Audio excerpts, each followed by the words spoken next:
Doctor Mohammad Yunus তার স্ত্রীকে কতটা ভালোবাসে আপনি কল্পনাও করতে পারবেন না। ডক্টর মোহাম্মদ ইউনূস একটি সাক্ষাৎকারের মধ্যে বলেন যে আমার স্ত্রী প্রথম জীবনে অনেক সুস্থ ছিল, জাহাঙ্গীরনগর ইউনিভার্সিটির প্রফেসর ছিল, তখন আমি তাকে বিয়ে করেছি। তার চেহারার দিকে তাকালে আর চোখ ফিরাতে মনে চায় না, কিন্তু আস্তে আস্তে সে বার্ধক্যে উপনীত হয়ে গেল, প্রচন্ড অসুস্থ হয়ে গেল, এমন অসুস্থ হয়ে গিয়েছে ডক্টর মোহাম্মদ ইউনূস বলছে যে আমার স্ত্রী প্রস্রাব পায়খানা পর্যন্ত নিজেরটা নিজে করতে পারে না, আমি তাকে প্রস্রাব পায়খানা করিয়ে দেই, তাকে আমি গোসল করিয়ে দেই, তার কাপড়গুলি পর্যন্ত আমি নিজে ধুয়ে দেই, তাকে পরিয়ে দেই। ডক্টর মোহাম্মদ ইউনূস বলেন যে আমি প্রচন্ড ব্যস্ততার মধ্যে থাকলেও আমার স্ত্রী যেমন বায়না করতো আমাকে ছাড়া খেত না, এখনো পর্যন্ত সে আমাকে ছাড়া খায় না। এবং সবচেয়ে আশ্চর্য লেগেছে আমার কাছে এই কথাটা, ডক্টর মোহাম্মদ ইউনূস বলেন যে আমার স্ত্রী মানসিক ভারসাম্যহীন রোগী, সে পৃথিবীর কাউকে চিনে না, হঠাৎ অসুস্থ হয়ে পড়েছে, এরপরে যখন সুস্থ হলো মানসিক ভারসাম্যহীন রোগী হয়ে গেল, সে পৃথিবীর কাউকে চিনে না, ছেলে মেয়ে আত্মীয় স্বজন সে কারো কথা তার মনে নাই। কিন্তু আশ্চর্যের কথা হলো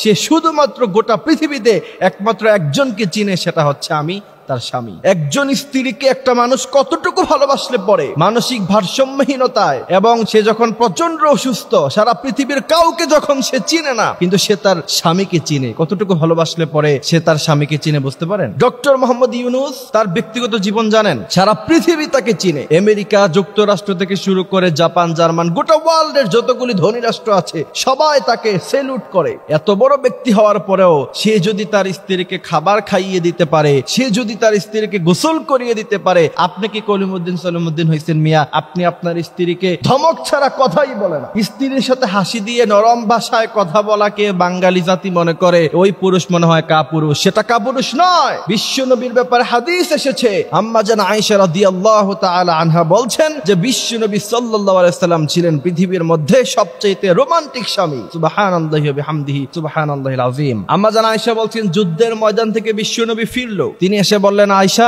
তোমার কাছে কোনো খাবার আছে? আয়েশা রাদিয়াল্লাহু তাআলা আনহা বললেন ইয়া রাসূলুল্লাহ আপনি বসেন, আপনার জন্য খাবার রেডি করছি। বিশ্বনবী সাল্লাল্লাহু আলাইহি সাল্লামের ব্যাপারে আয়েশা বললেন পিছন দিক দিয়ে তাকিয়ে দেখলাম যে বিশ্বনবী সাল্লাল্লাহু আলাইহি সাল্লাম যুদ্ধের ময়দান থেকে আসা সেই ঘাট থেকে তরবারি নামায়া বিশ্বনবী সাল্লাল্লাহু আলাইহি সাল্লাম আমাকে তরকারি কেটে দিচ্ছেন, আমি প্রচন্ড খুশি হয়ে গেলাম। বিশ্বনবী বললেন খায়রুকুম খায়রুকুম লিআহলি, তোমাদের স্ত্রীদের থেকে সার্টিফিকেট নেওয়া হবে, তোমাদের স্ত্রীরা যদি তোমাদেরকে ভালো বলে তাহলে প্রকৃত পক্ষে তোমরা ভালো পুরুষ, আর না হয় তোমরা পৃথিবীর সবচেয়ে খারাপ পুরুষ। কারণ একজন স্ত্রী জানে তার স্বামী কতটুকু ভালো এবং স্ত্রী বলতে পারে তার স্বামী কতটুকু খারাপ। সুতরাং স্ত্রীদেরকে ভালোবাসতে হবে, বিশ্বনবী সাল্লাল্লাহু আলাইহি ওয়াসাল্লামের আদর্শ।